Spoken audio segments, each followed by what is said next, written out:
Syederalun Haji Sudirman atau yang lebih akrab disapa Haji Uma, anggota DPD RI asal Aceh, melakukan kunjungan kerja ke Aceh Tenggara pada Kamis 28 April 2022.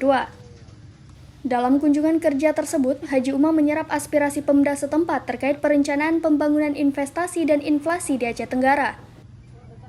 Hal tersebut sebagaimana penugasan dirinya oleh Lembaga Tinggi Negara Dewan Perwakilan Daerah Republik Indonesia atau DPD RI. Terkait penanaman modal, Haji Uma meminta Pemkab Aceh Tenggara untuk menjemput investor dan mempermudah izin serta menjamin keamanan dalam berinvestasi.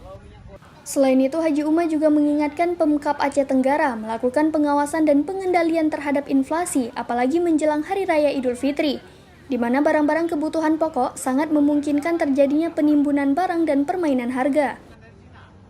Haji Uma menambahkan dirinya sudah mendengar semua kendala dan masalah yang dihadapi pemerintah Kabupaten Aceh Tenggara, seperti persoalan pembangunan, ekonomi, investasi, dan penanggulangan bencana alam.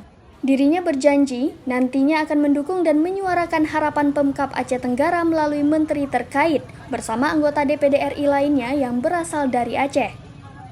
Setelah selesai pertemuan tersebut, kemudian Haji Uma didampingi Kepala Bapeda, Kepala DPMP TSP, Kepala BPBD, dan Kepala Disperindak turun ke pusat pasar di Aceh Tenggara meninjau harga pasar dan juga turun ke titik lokasi banjir yang terjadi di Kecamatan Semadam, Aceh Tenggara.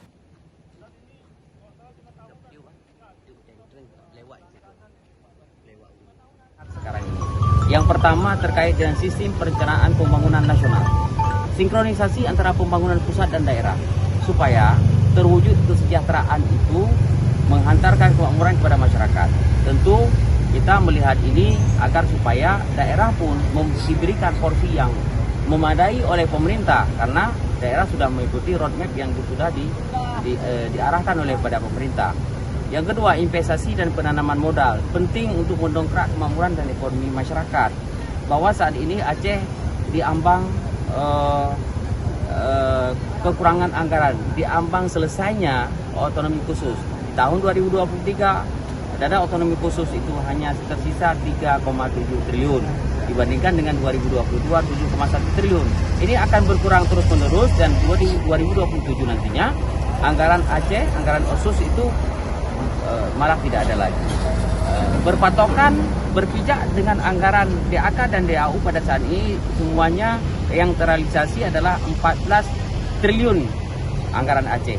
Namun kalau ini dikurangi 14 triliun itu sudah termasuk penggabungan daripada dana OSUS.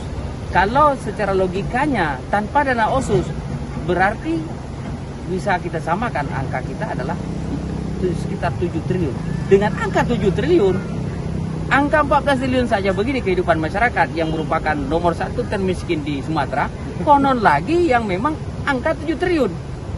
Ini suatu keniscayaan ya.